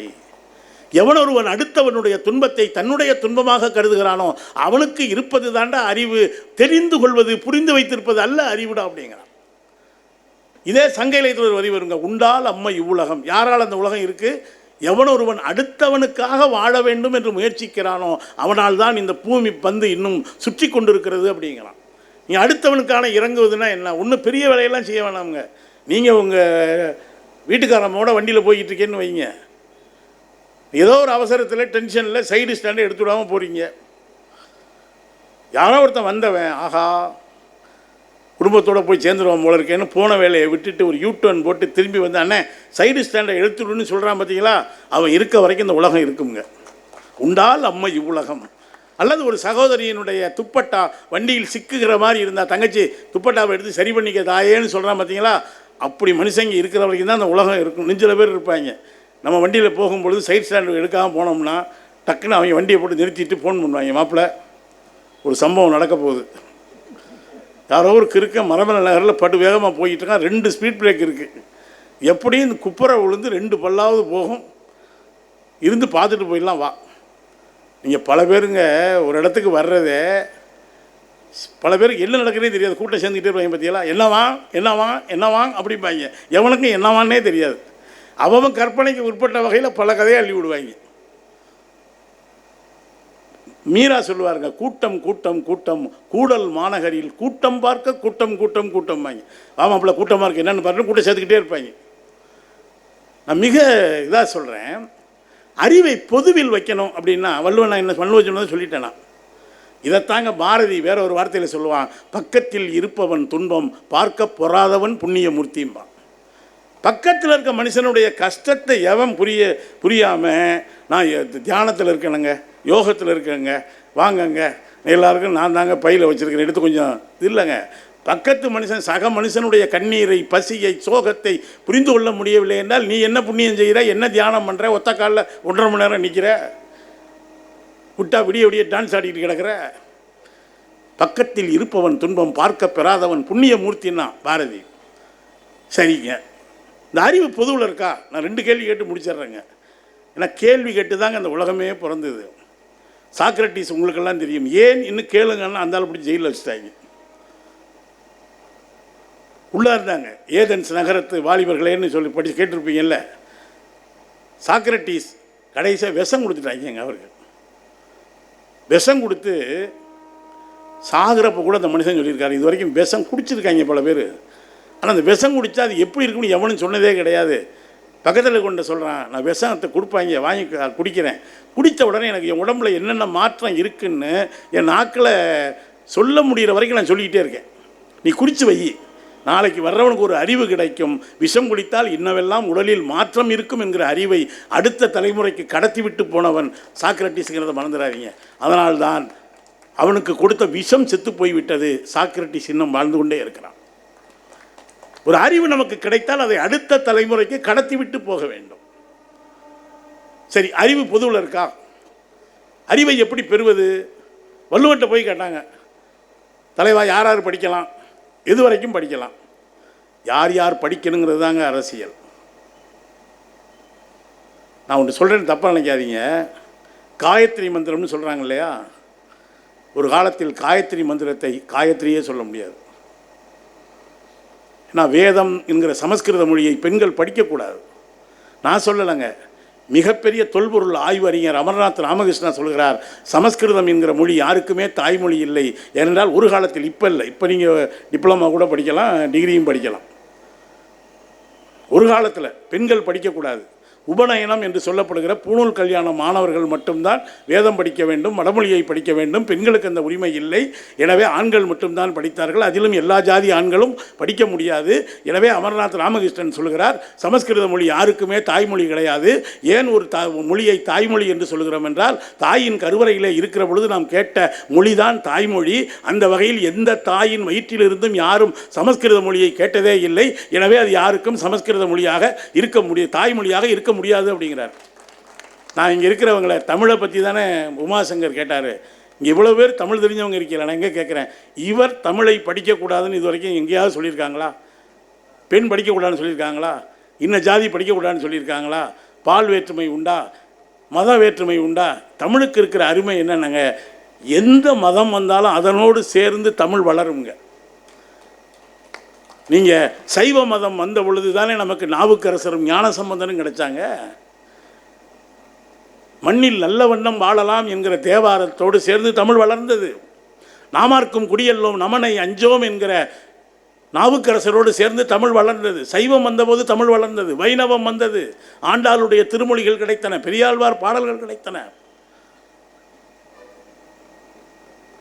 பிறகு வைணவம் வந்த பொழுது 4000 திவ்ய பிரபந்தமாக தமிழ் வளர்ந்தது. சமணம் வந்த பொழுது சிலப்பதிகாரமாக தமிழ் வளர்ந்தது. பௌத்தம் வந்த பொழுது மணிமேகலையாக தமிழ் வளர்ந்தது. இஸ்லாமியம் வந்த பொழுது சீரா புராணமாக, குணங்குடு மஸ்தான் சாஹிப் பாடல்களாக தமிழ் வளர்ந்தது. கிறிஸ்துவம் வந்த பொழுது தேம்பாவணியாக, சதுரகராதியாக, இலக்கணமாக தமிழ் வளர்ந்தது. எந்த மதம் வந்தாலும் அதனோடு சேர்ந்து தன்னை வளர்த்து கொள்கிற ஆற்றல் இருப்பதால் தான் தமிழ் இன்றைக்கு வரை சீர் இளமை திறம் வியக்கக்கூடிய மொழியாக இருந்து கொண்டே இருக்கிறது. உலகத்திலேயே தொன்மையானதும் இன்றைக்கு வரை புழக்கத்தில் இருக்கக்கூடிய மொழிகளில் ஒன்றாக நம்முடைய தாய்மொழி விளங்குகிறது என்றால், நமக்கு ஒன்றும் எந்த மொழி மீதும் நமக்கு எந்த விருப்பம் கிடையாதுங்க. இது எனக்கு தாய், அதோட முடிச்சுக்கலாம். அதுக்காக அவன் அந்த தாய் மூஞ்சியை பற்றியா, மூஞ்சி அதெல்லாம் சொல்ல வேண்டிய அவசியமே இல்லைங்க. அவனுக்கு அதான் தாய். ஏன் தாய் இப்படிப்பட்டவள் நான் சொல்கிறேன், அவ்வளவுதான். வள்ளுவன்ட்ட போய் கேட்டாங்க, யாரெல்லாம் படிக்கணுமையா? என்னென்ப ஏனை எழுத்தென்ப இவை இரண்டும் கண் என்ப வாழும் உயிர்க்கு. அதில் கூட வள்ளுவனுடைய பேரறிவு என்னன்னாங்க, இப்போ டிஜிட்டல் வேர்ல்டுங்கிறாங்க. என்ன எழுத்தா அப்படின்னா, ஒரு காலத்தில் எழுத்தை விட எண்தான் இந்த உலகை ஆளும் என்கிற தொலைநோக்கு வள்ளுவனுக்கு இருந்தால்தான் எண்ணை முதலில் வைத்து என்னென்ப ஏனை எழுத்தென்ப இவை இரண்டும் கண் என்ப வாழும் உயிர்க்குன்னா, இந்த வாழும் உயிர்க்குங்கிற வார்த்தைக்குள்ள தாங்க மொத்த திருக்குறளுமே இருக்குது. இதில் ஆண் பெண் வித்தியாசம் கிடையாது, ஜாதி வித்தியாசம் கிடையாது, மத வித்தியாசம் கிடையாது, நில வித்தியாசம் கிடையாது. யாரெல்லாம் உயிரோடு இருக்கியோ அவனெல்லாம் என்னையும் எழுத்தையும் படிக்கின்றார். வாழும் உயிருக்கு போய் கேட்குறாங்க, எவ்வளோ காலம் படிக்கிறது? ரொம்ப காலம் படிக்க வேணாம்டா சாமி. அப்படிங்களா? உயிரோடு இருக்க வரைக்கும் படித்தா போதும்டா, அதுக்கப்புறம் செத்த பிறகு நீ படிக்க வேண்டியதில்லை. நீ செத்த பிறகு உன்னை பற்றி ஊரெல்லாம் படிப்பாங்க. அதையும் அவர் தான் சொன்னாருங்க, தக்கார் தகவலர் என்பது அவரவர் எச்சத்தால் காணப்படும். ஒருத்தர் நல்லவனா கெட்டவனாங்கிறத நம்ம போன பிறகு பேசிக்குவாங்க. அதுக்கப்புறம் பேசினா என்ன, பேசாட்டி என்ன. ரெண்டாவதுங்க, சக மனுஷனை கொஞ்சம் பாராட்டுங்க, ஒன்றும் தப்பு கிடையாது. சில பேர் திட்டுறதில் காட்டுற ஆர்வம். எஸ் ராமகிருஷ்ணன் ஒரு கதை எழுதியிருக்காருங்க, சுருக்கமாக சொல்லிடுறேன். அவர் இந்த அலுவலகத்தில் ஒரு 4ஆம் பிரிவு ஊழியர், பியூன்னு வச்சுக்கோங்களேன். அவர் தான் டீ வாங்குறது, அப்போ ஸ்டாம்பு வாங்குறது, என்னென்ன இந்த அல்லு சில்லு வேலை உண்டு அவ்வளோத்துக்கும் அவரை தான் ஏவுவாங்க. அவர் ரிட்டையர் ஆக போகிறார்.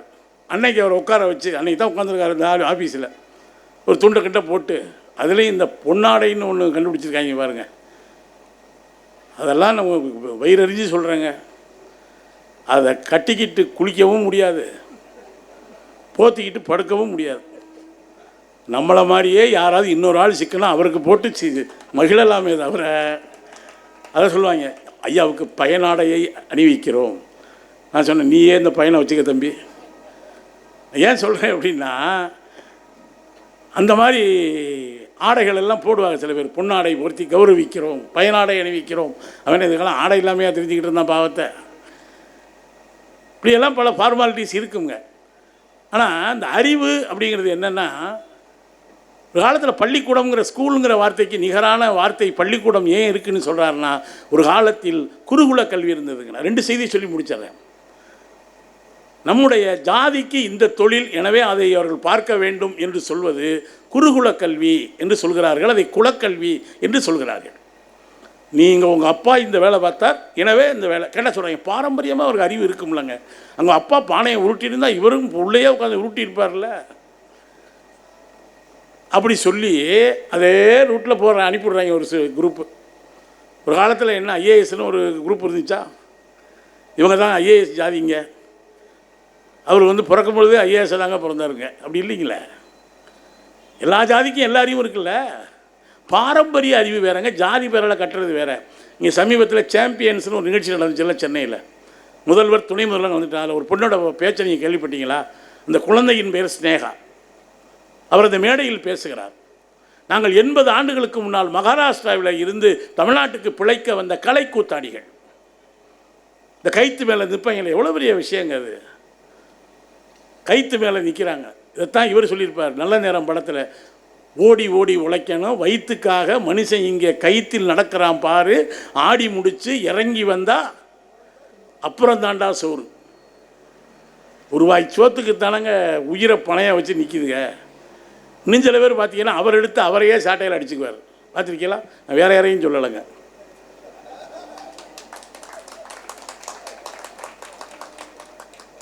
தம்பி பிரதேசம் தான் சொன்னான், இப்படி யாராரோ பார்க்க 5க்கும் 10க்கும் சாட்டை எடுத்து அடிச்சுக்கிறிய, அந்த சாட்டை எடுத்து ஒருத்தனையாவது நீ வெளுத்திருந்தீன்னா வாழ்க்கை என்றைக்கே வெடிச்சிருக்குமேடா. அதுக்கு பதிலாக நீயே உன்னை அடித்து ஏன் நீ துன்படுத்திக்கிறேன்னு அந்த ஸ்னேகா சொன்னதை நான் சொல்கிறேங்க. 70 ஆண்டுகளுக்கு முன்னால் தமிழ்நாட்டுக்கு பிழைக்க வந்த ஒரு மகாராஷ்டிரத்தைச் சேர்ந்த கலைக்கூத்தாடி குடும்பம்னால், ஆடி முடித்து விட்டு ஒவ்வொரு கடையாக நான் போய் பிச்சை எடுப்பேன். அந்த குழந்தை சொல்வதை நான் சொல்கிறேன். பலரும் என்னை தவறாக பேசுவார்கள், தவறான கண்ணோட்டத்தில் பார்ப்பார்கள். எனக்கு ஒரு ஜிம்னாஸ்டிக் வீராங்கனையாக மாற வேண்டும் என்ற ஆசை இருந்தது. நானும் அதற்காக பயிற்சி பெற்றேன். ஆனால் அதில் அகாடமியில் சேர வேண்டுமானால் 2,20,000 பணம் கட்ட வேண்டும் என்று சொன்னார்கள். அந்த குடும்பம் 2,20,000 எங்கே போவாங்க? அப்போது தான் துணை முதல்வர் அறிவித்தார், இப்படி குழந்தைகளுக்கு நாங்கள் தமிழக அரசே பயிற்சி கட்டணத்தை ஏற்றுக்கொள்ளும் என்று சொன்னார்கள். ஒரு கலைக்கூத்தாடியாக இருந்த நான் இன்றைக்கு ஜிம்னாஸ்டிக் வீராங்கனையாக மாறியிருக்கிறேன் என்று சொன்னால் அதற்கு தமிழக அரசினுடைய இந்த திட்டம் காரணம் என்று அவர் சொன்னார். இது தாங்க யாரிடம் என்ன திறமை இருக்கிறதோ அதை கண்டறிந்து அடுத்த அறிவியல் தொழில்நுட்ப யுகத்துக்கு மாற்றுவது. அதுக்கு பதிலாக நீங்கள் என்னமா ஒரு காலத்தில் செஞ்சுக்கிட்டு இருந்தீங்களோ, உங்கள் அப்பா என்ன செஞ்சாரோ, எங்கள் அப்பா சும்மா தான் இருந்தான். ஒரு ஆள் சொல்கிறான், டாக்டர் ஆகணும்னு எங்கள் அப்பா ஆசைப்பட்டார், நானும் ஆசைப்பட்றேன். உங்கள் அப்பா ஆனாரா? அவர் தான் ஆசை தாங்கப்பட்டார், நானும் ஆசை தான் படுறேன், என் பையனும் ஆசைப்படுவான். அறிவு இன்னொன்று சொல்லி முடிக்கிறேன்னா, வள்ளுவன் சொல்கிறாங்க, அறிவு எப்போ வேலை செய்யணும்னா வயிற்றில் சரக்கு இருக்கணுங்க. எல்லா அறிவும் காணா போயிருப்புங்க. வயிற்றில் பசி இருந்தால் தான் தெனாவட்டாக பேச முடியும். நானே என்ன தைரியத்தில் பேசுகிறேன், எப்படியும் பேசி முடித்த உடனே டிஃபனாவது வாங்கி கொடுத்துருவாங்க. ஏன் பசி அவ்வளோ குறைச்சி சொல்லாதீங்க. ஈன்றால் பசி காண்பானாயினும் செய்யற்க சான்றோர் பழிக்கும் இணைங்கன்னு சொல்கிற வள்ளுவன் தான் சொல்கிறான், நெருப்புக்கு மத்தியிலே கூட தூங்கிவிடலாம், ஆனால் பசியோடு தூங்கிவிட முடியாதுங்கிறான். நெருப்பினுள் துஞ்சலும் ஆகும் அப்படிங்கிறான். பசி தாங்க உலகத்தின் மிகப்பெரிய விஷயம், அந்த பசி தான். வள்ளல் பெருமான் உங்கள் மாவட்டம் தாங்க, இங்கெல்லாம் சுற்றி இருக்கிறார் வள்ளலார். அவருக்கு நம்ம ஒரு சாமியாராக பார்க்குறோமே தவிர கருணை கடல் இல்லையா வள்ளலார்? மாந்த நேயத்தையும் தாண்டி ஒரு செடி கொடிகளை இது இல்லை, இதெல்லாம் நம்ம செயற்கையாக உருவாக்கிட்டோமே. இது நான் என்ன பேசினாலும் பார்த்துக்கிட்டு தான் இருக்கும். நமக்கு வந்துங்க இப்போ அசலெல்லாம் அவ்வளவு தேவையில்லை. நமக்கு வந்து இந்த மாதிரி ஒன்று அங்கே வச்சு விடணும். நம்ம மனநிலை அப்படி இருக்குது. இது உங்கள் பிரச்சனை எங்கள் பிரச்சனை கிடையாதுங்க. ஒரு மாதிரி இப்படி போட்டி நடக்குதுங்க. என்ன போட்டினா சார்லி சாப்ளின் மாதிரி மாறுவேட போட்டி. நம்ம பிள்ளைங்க மாறுவேட போட்டி போவாங்கள்ல, அது என்ன டாஸ்க்குன்னா சார்லி சாப்ளின் மாதிரி. இதை கேள்விப்பட்டு சார்லி சாப்ளினே போட்டிக்கு போயிட்டார். இந்த செய்தி உங்களுக்கு தெரியும்னு நினைக்கிறேன். அந்த போட்டியில் சார்லி சாப்ளினுக்கு 2ஆம் பரிசு தான் கிடைத்தது. சாப்ளினுக்கு 2ஆம் பரிசு, சாப்ளின் மாதிரியே நடித்தவனுக்கு முதல் பரிசு கொடுத்துட்டாங்க. அப்போ பல சமயங்களில் அசலை விட நகல் தாங்க நல்லா நடிக்கும். நான் வேறு எதுவும் சொல்லலைங்க. போட்டி எதையாவது குழப்பிக்கிட்டு என்ன சிக்கலில் மாட்டி விட்டுறக்கூடாது. நடிப்பது எளிது. அதுபோல் வாழ்வது காட்டுவது தான் சொல்வது யாருக்கும் அறியவாம், சொல்லிய வண்ணம் செயல் அப்படிம்பார் வள்ளுவர். நான் சொல்ல பசி வள்ளல் பெருமான் சொல்கிறாரு. நீங்கள் போய் நான் சமீபத்தில் நானும் என்னோடய இணையரும் வடலூருக்கு போனோம்ங்க. அங்கே ஒரு அடுப்பு எரிஞ்சிக்கிட்டே இருக்குங்க. 155 வருஷத்துக்கு மேலே ஆயிடுச்சுங்களா. 3 வேளையும் சோறு போடுறாங்க. அந்த அடுப்பு விறகு அடுப்பு எரிஞ்சிக்கிட்டே இருக்குங்க. 150 வருஷமாக இன்னும் அணையலை. அந்த அடுப்பை ஏற்றி வச்சுட்டு வள்ளல் பெருமான் பக்கத்தில் நின்று சொல்கிறாரு, உலகத்திலே தர்மம் இருக்கிற வரை இந்த அடுப்பு எரியும். அடுத்த வரி தாங்க இன்னும் அற்புதமானது. உலகத்திலே தர்மம் இருக்கிற வரை இந்த அடுப்பு எரியும், இந்த அடுப்பு எரிகிற வரை உலகத்திலே தர்மம் இருக்கும் என்று வள்ளலார் சொல்லிவிட்டு போனார். நீங்கள் விருதுநகரில் ஒரு செய்திங்க, ஒரு பூக்கடைக்காரர் என்ன பண்ணுவாராம், எல்லா கடையெல்லாம் மூடிட்டு போகிற பொழுது 2 பூ மாலையை மட்டும் வாசலில் விட்டு போயிடுவாராம். ஏன்னு கேட்டால் பக்கத்தில் நிறைய கிராமம் இருக்குது.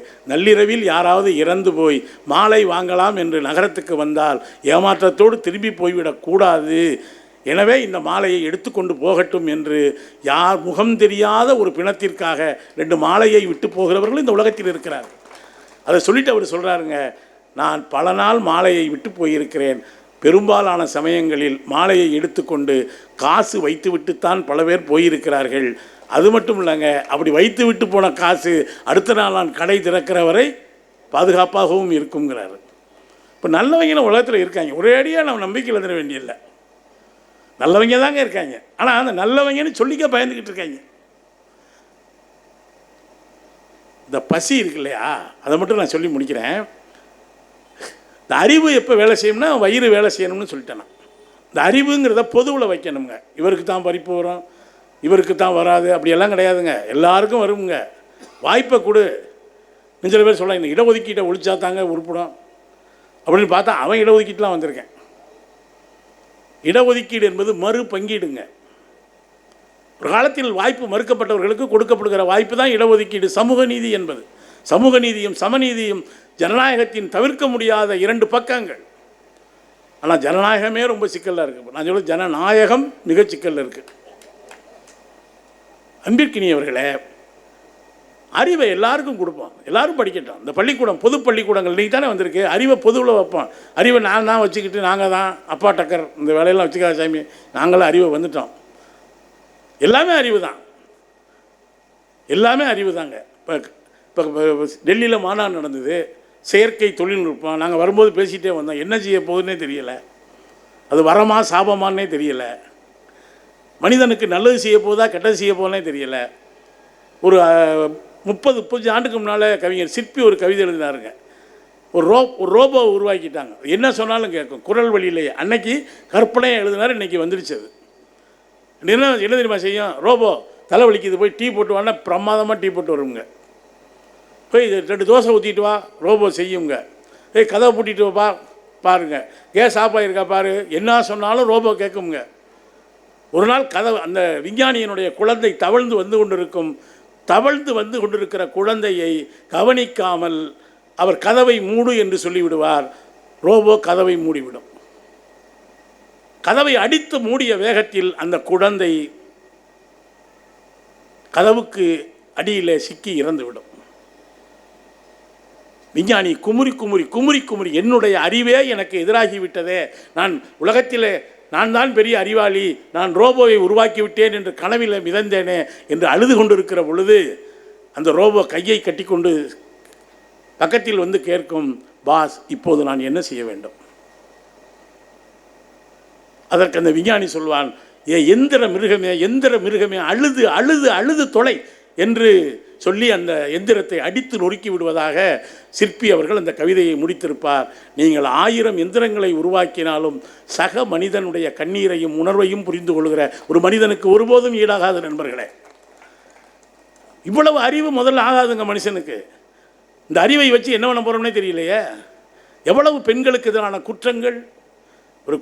அந்த குழந்தையினுடைய விருப்பமே இல்லாமல் அதனுடைய முகத்தை மாற்றி மார்பிங் செஞ்சு சமூக வலைதளத்தில் வெளியிட்டுவேன் மிரட்டுறான். அது காரணம் ஏஐ இல்லைங்க, நல்லத்துக்கு பயன்படுத்தணும். ஒரு காலத்தில் மிகப்பெரிய அறுவை சிகிச்சைகள் சிரமப்பட்டோம். இப்போல்லாம் ஏஐ ரொம்ப அற்புதமாக செஞ்சு முடிக்குது. ஒரு அறிவு யார் கையில் இருக்குங்கிறத பொறுத்து தாங்க அந்த அறிவின் பயன்பாடு தீர்மானிக்கப்படும். ஆனால் இன்றைக்கு செயற்கை நுண்ணறிவு பெரும்பாலும் லாப வேட்டை கொண்ட முதலாளிகளின் கையிலே சிக்கி தவிக்கிறது. அது மக்களின் கைக்கு எல்லா அறிவும் மாற்றப்பட வேண்டும். நான் நிறைவாக சொல்கிறேன், இந்த பெண்ணுக்கு அறிவினை வைத்தான் மேவி விளைத்திடும் ஈசன்னு சொல்லுவார் பாரதி. ஆனால் பெண்ணை நம்ம சொல்கிறோம், உனக்கு அறிவு இருக்கா? அடுப்பங்கரை அதிகம் கேட்கிற வார்த்தை. அந்த கதையை இஸ்லாமகிருஷ்ணன் கதையை விட்டுட்டேன் இடையில, கோச்சிக்காதீங்க. அவருக்கு பாராட்டு விழா நடத்தி கடைசியாக அந்த சைக்கிளில் தாங்க போயிட்டு வந்துக்கிட்டு இருப்பார்.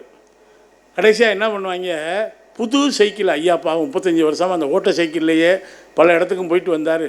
எனவே நம்ம அலுவலகத்தில் கடைநிலை பணியாளராக பாற்றிய முனியாண்டிக்கு இந்த சைக்கிளை பரிசாக வழங்குகிறோம் பார். முனியாண்டி ஒரு வார்த்தை சொல்லுவார், நான் இங்கே பணியாற்றுற காலத்திலேயே இந்த சைக்கிளை கொடுத்துருந்தீங்கன்னா நான் போக வர ஈஸியாக இருந்திருக்கும். நானே ரிட்டையர் ஆகி வீட்டுக்கு போகிறேன்.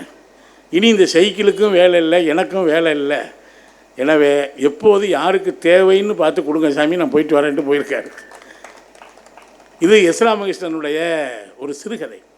அதே இஸ்லாமகிருஷ்ணன் சொல்வார், வீடுகள் என்பது பெண்களுக்கானது. வீடுகள் பெண்களுக்கு வாழ்கிற இடமாக இருக்கிறது, ஆண்களுக்கு அது வசிக்கிற இடமாக இருக்கிறதும்பார். ஏன் சொல்கிறேன்னா, அவர் சொல்லுவார், ஒரு நாள் நீங்கள் வீட்டை விட்டு வெளியே போய் ஜன்னல் வழியாக எட்டி பாருங்கள், நீங்கள் இல்லாத வீடு எவ்வளவு சுதந்திரமாக இருக்கிறது என்பதை நீங்கள் புரிந்து கொள்வீர்கள் என்பார். எத்தனை பேர் இந்த வேலையை பார்த்தீங்கன்னா எனக்கு தெரியாது. ஏன் தெரியுமா, நம்மளால் காலிங் பெல் அழுத்தும் பொழுது கர்ணகுடூரமாக அழுத்துவாங்க. பெண்கள் ரொம்ப உளவியலாக ரொம்ப அறிவு உள்ளவங்க. உளவியல் அறிவு வேறங்க. எனக்கு தெரிஞ்ச மதுரையில் ஒரு அம்மா இருக்குங்க, காலிங் பெல் அடித்தவொடனே என் புருஷன் தான் கண்டுபிடிச்சிருவங்க. நீங்கள் கண்டுபிடிப்பீங்களா யாராவது? மறைமலை நகரில் அழைப்பு மணி எந்தன் வீட்டில் கேட்டாலும் ஓடி நான் பார்ப்பேன்னு பூவே அது இல்லைங்க. அது எப்படி கண்டுபிடிக்க முடியும்? ஒரு கணவனை காலிங் பெல்லை வச்சு கண்டுபிடிக்க முடியுமாங்க? காலடி ஓசையை வச்சு கூட கண்டுபிடிக்கலாம். உன் காலடி ஓசையிலே உன் காதலை நான் அறிவேன். நான் கேட்டேன், எப்படிக்கா அத்தான்னு கண்டுபிடிச்சேன்? இன்னும் அது ஒன்றும் இல்லை தம்பி, இவன் காலிங் பெல்லை வேகமாக அடித்தாலே கரண்ட் பில் அதிகமாயிரும்னு கவலைப்படுவான். கிறுக்கு நடிப்பான், அதோட விட்டுருவான். அது அடித்தானா அடிக்கலையான்னு எனக்கு தெரியும். இந்த வேலை பார்க்குறவன் என் புருஷனாக தான் இருப்பான் அப்படின்னு. இன்னொரு அக்கா சொல்லியிருக்கு, பல கேரக்டர் இருக்காங்க. இங்கே காலிங் பெல் ரிப்பேராக போயிருக்கு, ஒரு ஆள்கிட்ட சொல்லிட்டு வந்திருக்கான் அந்த ஆள், தம்பி காலிங் பெல் வேலை செய்யலை, பார்த்துட்டு போயான்னு. வரவே இல்லை. 15 நாள் கழித்து பார்த்துருக்காப்புல, என்ன தம்பி காலிங் பெல் வேலை செய்யலாம் வர சொன்னேனே, வரவே இல்லையே. சும்மா இருங்கண்ணே, நானும் டெய்லி பெல் அடிக்கிறேன், நீங்கள் திறக்கவே இல்லைன்னு இருக்கேன். இப்போ நான் வர சொன்னதே அந்த பெல்லை ரிப்பேர் பண்ணத்தேன். இவங்களை வச்சு தான் நம்ம வாழ வேண்டியிருக்குன்னு வைங்க. ஏன் சொல்கிறேன்னா, அந்த பெண்களுக்கு இருக்கிற அறிவை மட்டப்படுத்தி உனக்கு அறிவில்லைன்னு சொல்லி மக்குன்னு சொல்லி சில பேர் மக்காவை ஃபீல் பண்ணிடுவோம் தெரியுமா? ஒன்றும் இல்லைங்க, சில வாத்தியார்களை பார்த்தீங்கன்னா 2ஆம் வாய்ப்பாடு சொல்லு ஒரு 2 சில பேருக்கு நல்லா சொல்லுவோம். எனக்கெல்லாம் இன்றைக்கி வரைக்கும் சிக்கல் தாங்க. சில பேர் ஒரு 2 ஏன் மக்கு உட்காரு அப்படின்ட்டுருவாங்க. அவன் ஃபீல் பண்ண ஆரம்பிச்சிருவாங்க, நம்ம மக்கோ. அவன் ஃபீல் பண்ணால் பரவாயில்ல, சுற்றி இருக்கவங்க இப்போ போட்டு விட்ருவாங்க. என்ன அப்பல ஒன்று வாத்தியார் மக்குன்ட்டார். இவன் போகிறதுக்கு முன்னாடி வீட்டுக்கு சொல்லிட்டாங்க, உங்கள் பையனை வாத்தியார் மக்குன்ட்டார். பார்க்குறவன்னு சொல்லுவாங்க, இவர் தான் மக்கோட அம்மா. அது ஏதோ பெரிய பாரத ரத்னா விருது மாதிரி, இவர் தான் மக்கோட. அவனே ஒரு ஸ்டேஜில் ஃபீல் ஆகி என்னதுமா சொல்லிடுவான், மாப்பிள்ளை நீங்களாவது நல்லா படிங்கடா, நான் தான் மக்காயிட்டேன். இதாங்க ஒரு நல்ல பிள்ளைய மக்காக்கிற கலை. ஆனால் இன்னைக்கு இருக்கிற அறிவில் எவனையும் மக்குன்னு சொல்லியெல்லாம் ஒதுக்கி வைக்கவும் முடியாது, ஓரங்கட்டவும் முடியாது. எவனாக இருந்தாலும் போட்டி ஜெயிக்குதில்ல ஒரு தலைமுறை. எனவே நண்பர்களே, அறிவை பொதுவில் வைப்போம்னா இன்னமும் அறிவு எங்களுக்கு சொந்தமானது. உழைப்பும் அறிவும் ஒன்றோடு ஒன்று இணைந்ததுங்க. மொழியை உருவாக்கியது உழைப்பு, இசையை உருவாக்கியது உழைப்பு. இந்த உழைக்காமல் உட்காந்துக்கிட்டு தின்னு தீவட்டி தெரியவங்க தான். நாங்கள்லாம் அந்த காலத்தில் இதெல்லாம் வேணாம் தம்பி, முட்டாள்களாக்கி எங்களை வச்சு முட்டாள்கள் என்று நம்மை கொட்டிய போதிலும் கோபம் தனிந்தானா மாடத்திம்பார் பாரதியை பற்றி சொல்கிறப்ப. முட்டாள்னு சொல்லியே நம்மளே ஃபீல் பண்ண வச்சுட்டாங்க. இந்த பரமார்த்த குரு சீடர்கள் கதையில் வரும் வரைங்களா, ஒரு நாள் குருநாதர் குதிரையில் போயிருக்கிறாரு, கீழே விழுந்துட்டார் குருநாதர். இவங்க கண்டுக்காமல் போயிட்டாங்க. ஏன்னா அவர் வாத்தியார் சொல்லாமல் எதையும் செய்ய மாட்டாங்க. அவர் இடுப்பை பிடிச்சிட்டு திருச்சி வந்து, என்னடா கீழே விழுந்துட்டேன் தூக்கவே இல்லை, நீங்கள் சொன்னீங்களா போகிறப்ப கீழே விழுந்தா தூக்கி மறுபடியும் சரி பண்ணணும்னு, நீங்கள் சொல்லாத எதையும் நாங்கள் செய்ய மாட்டோம்ட்டாங்க. எப்பா இனிமேல் ஏதாவது கீழே விழுந்தா தூக்கி விடணும்டா அப்படின்ட்டு தூக்கணும்டான்ட்டாங்க. குருநாதர் வீட்டுக்கு போயிட்டார். பார்த்தா 4 மூட்டையில் இவங்க தூக்கிட்டு வந்துக்கிட்டு இருக்காங்க. என்னான்னு பார்த்தா குதிரை போட்ட விட்டையை பூரா அழுட்டாங்க. அவர் சொன்னார்ல கீழே எது விழுந்தாலும் தூக்கணும்டான்னு, குதிரை போட்ட சாணியை பூரா கட்டி தூக்கிட்டாங்க. எனவே அன்பிற்கினியவர்களே, அறிவை பொதுவில் வைப்போம் அப்படின்னா என்ன அர்த்தம்னா, அறிவை எல்லாருக்கும் பொதுவில் வைப்போம். நாம் கற்ற அறிவு நான் 5 வகையில் வரும். பார்த்து, கண்டு, கேட்டு, நுகர்ந்து, வாசனை. இப்போ கூட சமீபத்தில் இவர் சொல்கிறாருங்க, மகத்தான கலைஞன் மம்முட்டி சொல்கிறாரு, சமீப காலமாக என்னால் நுகர்ச்சி உணர்ச்சியையும் வாசனை உணர்ச்சியும் பிழை இருக்கிறதுங்கிறார். இது எவ்வளோ பெரிய கஷ்டம் பாருங்கள். கேட்குறதுல பிரச்சனை இருக்கும், பேசுகிறதுல பிரச்சனை இருக்கும். எதுவுமே என்ன வாசனையும் தெரியலை, என்ன சாப்பிட்றோம்னு தெரியலைன்னா நீங்கள் எதோ பாவம். மம்முட்டிக்கு வருத்தப்படாதீங்க. கொரோனா காலத்தில் நம்ம எல்லோரும் அப்படித்தானே இருந்தோம். கொரோனா வந்துச்சுன்னா அறிகுறி என்ன சாப்பிட்றோம்னே தெரியாது, எந்த வாசனையும் கிடையாது. இதை வச்சே நான் வீட்டில் மாட்டினேங்க. எங்கள் வீட்டுக்காரம்மா ரசம் வச்சு கொடுத்துச்சு. என்னப்பா உப்பும் இல்லை உரப்பும் இல்லைன்னு சொன்ன ஒரு தப்பாங்க. 15வது நிமிஷம் ஆம்புலன்ஸு வாசலில் நிற்கிதுங்க. என்னன்னு கேட்டால் எங்கள் வீட்டுக்காரருக்கு 2 உணர்ச்சியும் இழந்துட்டார். அப்புறம் தான் தெரியுது அது ரசம்னு பச்சை தண்ணியை வச்சுருந்துருக்கு அப்படின்னு. பார்த்தா வேனில் ஏற்றி கொண்டு போயிட்டாங்க. அங்கே போனால் வார்டில் போட்ட பிறகு என்கிட்ட கேட்டாங்க, உங்களுக்கு இந்த பிரச்சனை இருக்குன்னு தெரியுது, கூட யார் இருந்தான்னு. நான் பார்த்தேன் எங்கள் வீட்டுக்காரன் வச்சு அதையும் கூட்டுவாங்க அப்படின்னு. அப்புறம் ஒரே ஸ்பெஷல் வார்டு போட்டு 2 பேரையும் தங்க வச்சுட்டாங்க. எனவே நண்பர்களே, இந்த அறிவு இன்னும் அடுத்த தலைமுறை கொண்டு போவோம். அறிவை பகிர்வோம், அறிவை பொதுவில் வைப்போம். ஆண் பெண் வித்தியாசம் பார்க்க மாட்டோம். குழந்தைகளை அறிவில்லாதவர்கள் திட்ட மாட்டோம். இந்த அறிவை பொதுவில் வைப்பது தான் சமூக நீதி. அறிவை எல்லாருக்கும் பரவலாக்குவது தான் அறிவை பொதுவில் வைப்பது என்பது. எனவே அறிவாளின்னு பெரிய திமிரெல்லாம் வேண்டியதில்லை. ஆனால் அதே நேரத்தில் நம்ம அறியாதவர்கள் அல்ல அப்படிங்கிற அறிவோடு நாம் இருப்போம் என்று சொல்லி இந்த அரங்கை நிறைவு செய்கிறோம் தோழர்களே.